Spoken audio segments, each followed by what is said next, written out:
এই যে ভাই, দোকান বন্ধ করবেন বুঝি? হ্যাঁ দাদা, চলেই যাচ্ছিলাম। এই ঝড় বৃষ্টির মধ্যে তেমন আর বেচা বিক্রি হবে না। আমার আবার একটু শ্বশুর বাড়ি যেতে হবে।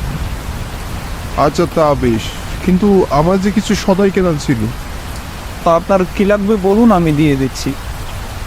এই নিন দাদা, আপনার সদাই। আচ্ছা ঠিক আছে, আসি দাদা।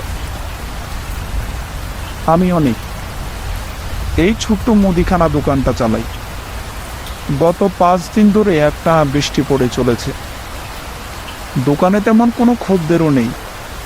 তাই ভাবলাম দোকানটা তাড়াতাড়ি বন্ধ করে শ্বশুর বাড়ি চলে যাব। মায়ের বড় অসুখ, বউকে নিয়ে কালই আবার বাড়ি ফিরতে হবে।